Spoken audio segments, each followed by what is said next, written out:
Guys जब हम लोग लोन लेते हैं तो उसका बहुत सारा ऑप्शन आता है रिपेमेंट करने का, ईएमआई भरने का।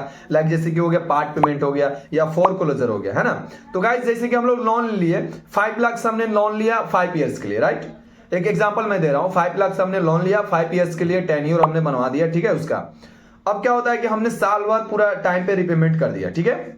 अब उसके बाद में क्या होगा कि अब मैं चाह रहा हूं, मेरे पास पैसा हो गया, एक साल बाद मैं चाह रहा हूं कि फोरक्लोजर कर देने के लिए, या फिर मैं चाह रहा हूं कि 6 मंथ का एक ही बार में जमा कर देने के लिए, मेरा टेन्योर भी कम हो जाएगा और उससे क्या होता है कि ब्याज भी कम लगता है, ठीक है। हमने 5 लाख रुपये लिए होता 5 ईयर्स के लिए, ठीक है। अब जैसे कि हमने एक साल के अंदर में हमने 1.5 लाख रुपया ईएमआई भर दिया, ठीक है। ज्यादा ही होगा लेकिन इसी के आसपास में होगा। हमने 1.5 लाख रुपया टोटल ईएमआई, मतलब जो भी 12 मंथ में जो भी बना उसको हम एक साल में मतलब बता रहे हैं 1.5 लाख रुपया हमने एक साल में भरा, ठीक है। अब चाह रहे हैं मेरे पास पैसा हो गया, मैं पूरा अमाउंट को क्लोज कर दूं, अपना लोन बंद करना चाहते हैं, फोरक्लोजर करा दूं। तो आपके माइंड में ये चल रहा होगा, जैसे कि मुझे भी नहीं नॉलेज था, जब मैं लोन डिपार्टमेंट में गया तो जाके मुझे नॉलेज हुआ। तो शायद आपको भी ये नॉलेज नहीं होगा गाइस ये बात, तो इसलिए मैं सोचा हूं इस पे भी एक वीडियो बना देना चाहिए। तो गाइस जैसे कि हमने 1.5 लाख रुपये एक साल के अंदर भरा, ठीक है। अब मैं सोच रहा हूं कि मेरे पास 3.5 लाख रुपये बचा हुआ है ना, 3.5 लाख रुपये बचा ना, जब 1.5 लाख हमने भर दिया, मैं मतलब मेरे माइंड, हम लोग माइंड में ये चलेगा।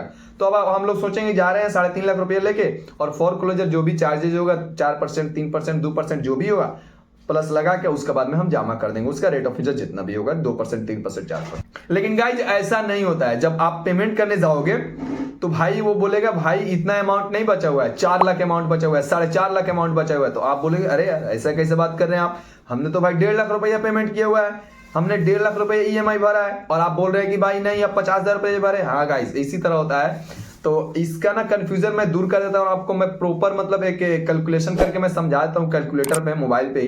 तो आप वीडियो पर कंटिन्यू बने रहिए। अगर आप हमारे चैनल पर नए होंगे तो प्लीज हमारे चैनल को लाइक एंड सब्सक्राइब कर लीजिए और साथ में बेल आइकन को भी प्रेस कर दीजिए। चलिए वीडियो को स्टार्ट।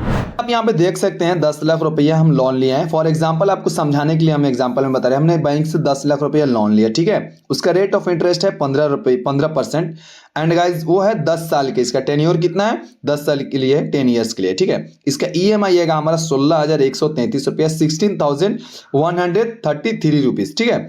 और यहाँ पे देख सकते हैं रेट ऑफ इंटरेस्ट आरओआई कितना है 15% है। और टोटल इंटरेस्ट रेट मतलब हम भरेंगे 10 साल के अंदर 9,36,020 रुपया, मतलब हम 10 साल के अंदर में टोटल ब्याज हम भरेंगे, रेट ऑफ इंटरेस्ट बढ़ेंगे। और टोटल पेमेंट प्रिंसिपल अमाउंट और रेट ऑफ इंटरेस्ट 19,36,020 रुपया हम भरेंगे। हम प्रिंसिपल अमाउंट वो होता है गाइस जो हम लोन लेते हैं, वो उसको हम प्रिंसिपल अमाउंट बोलते हैं गाइस, ठीक है। अब आते हैं नीचे, हम आपको जैसे ही हम नीचे चलेंगे तो यहाँ पे पूरा समझाया हुआ है, देख सकते हैं आप देख सकते हैं यहाँ पे पूरा कैलकुलेट करके समझाया हुआ है, ठीक है। 4 रो में यहाँ पे ईयर्स लिखा हुआ है, principal amount, rate of interest, और यहाँ पे है बैलेंस है, ठीक है। अब 2025 का अगर हम बात करें, देख सकते हैं 2035 तक यहाँ पर पूरा समझा दिया है, कैलकुलेट कर दिया है। 2025 का अगर हम बात कर लेते हैं तो प्रिंसिपल अमाउंट हम लोग कितना जमा करेंगे 42,562 रुपया, और इंटरेस्ट रेट 1,34,905 रुपये जमा करें। देखते हैं गाइस सीधे 1.5 गुना से भी ज्यादा, है ना।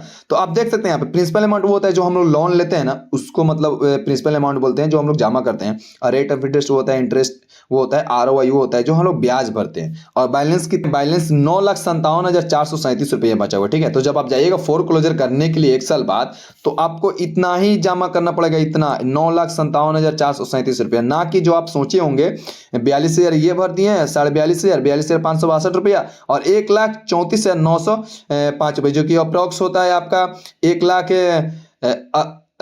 समझिए कि आपका 1 लाख हो जाएगा 78,000 या 76,000 के करीब में हो रहा है, ठीक है। तो आपको जब 1 लाख मतलब समझिए 80,000 हम रख लेते हैं, 1,80,000 जब आप जमा कीजिएगा तब आप जाइएगा वहां पे ना रीपेमेंट करने के लिए, फोरक्लोजर करने के लिए एक साल बाद। तो आप सोचेंगे गाइस हम 10 लाख रुपए जो लिए हैं उसमें से तो भाई मेरा 1,80,000 कम करके तो भाई हम 8,20,000 ही भर रहे हैं। लेकिन नहीं गाइस, आप देख सकते हैं यहाँ पे 9,57,437 रुपये आपसे लेगा वहां पे। इस पे भी आपसे 4%, 5% ब्याज लेगा, रेट ऑफ इंटरेस्ट लेगा। तो इस तरह तो गाइज इस तरह से कुछ बैंक्स का नियम है। और जैसे जैसे गाइज जैसे जैसे आपका ना टेन्योर का टाइम खत्म होते जाएगा, आपका ना प्रिंसिपल अमाउंट बढ़ जाएगा और रेट ऑफ इंटरेस्ट कम हो जाएगा। आप देख सकते हैं यहाँ पे 2025 में 42,562 रुपया, 2026 में 53,570 रुपया, और 2027 में 62,182 रुपया, और 2028 में 72,177 रुपया, और 2029 में 83,780 रुपया। और फिर यहाँ पे देख सकते हैं बढ़ते बढ़ते यहाँ पे आ गया, ठीक है। और फिर यहाँ पे आप देख सकते हैं रेट ऑफ इंटरेस्ट कैसे कम होते जा रहा है, ठीक है। तो इस तरह से गाइज पहले रेट ऑफ इंटरेस्ट ज्यादा लगता है और प्रिंसिपल अमाउंट कम देते हैं हम लोग उससे। तो गाइज आपको वीडियो कैसी लगी? अगर वीडियो अच्छी लगी हो तो प्लीज हमारे चैनल को लाइक एंड सब्सक्राइब कर दीजिए और साथ में बेल आइकन के भी प्रेस कर दीजिए गाइज। और आप कमेंट में जरूर, आपको जो भी डाउट होगा आप जरूर कमेंट कीजिएगा, उस पर मैं वीडियो बना के अपलोड कर दूंगा गाइज, ठीक है।